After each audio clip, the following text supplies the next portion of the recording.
ក្តៅមិនតូចរុញរីឆាន់ទាំងកាពីព្រំដែនទឹកដី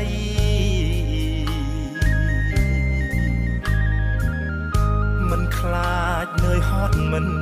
ថាយប់ថ្ងៃពលីដើម្បីរក្សាសន្តិភាព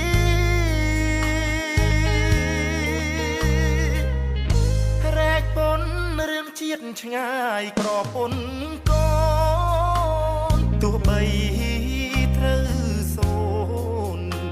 ក៏មិនបកក្រោយបូជាសាច់ឈាមជូនជាតិខ្មែរហើ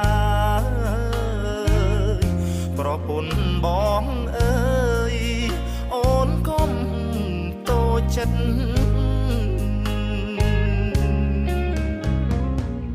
មកខាងជាគ្រួសារមកខាងកិច្ចការជាតិរូបបងត្រូវឃ្លាតយកជាតិជាធំជួនយប់អាត្រៀនឲ្យអូនបារម្ភធ្វើមកដេញរូបខ្ញុំពូលីងព្រំដែនអរគុណប្រពន្ធបងដ៏សែនល្អអត់ធ្មត់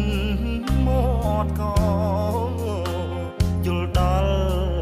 ចិត្តប្តីទោះបងឃ្លាតឆ្ងាយមិនដែលភ្លេចថ្លៃភារៈជាប្តីបងត្រូវរ៉ាប់រង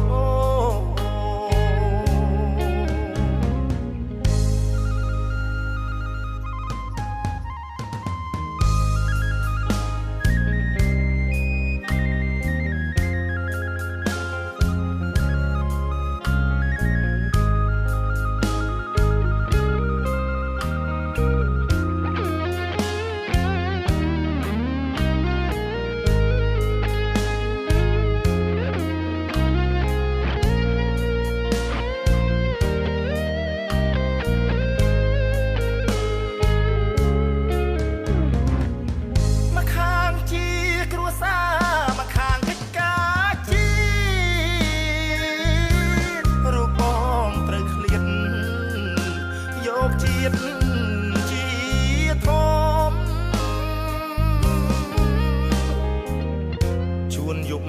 អាត្រៀនឲ្យអូនបារម្ភធ្វើ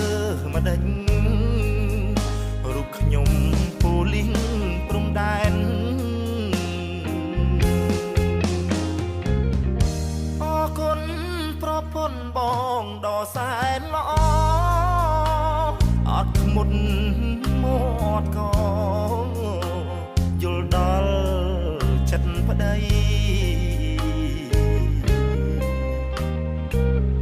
ទោះបងឃ្លាតឆ្ងាយមិនដែលភ្លេចថ្លៃភារៈជាប្តីបងត្រូវរ៉ាប់រង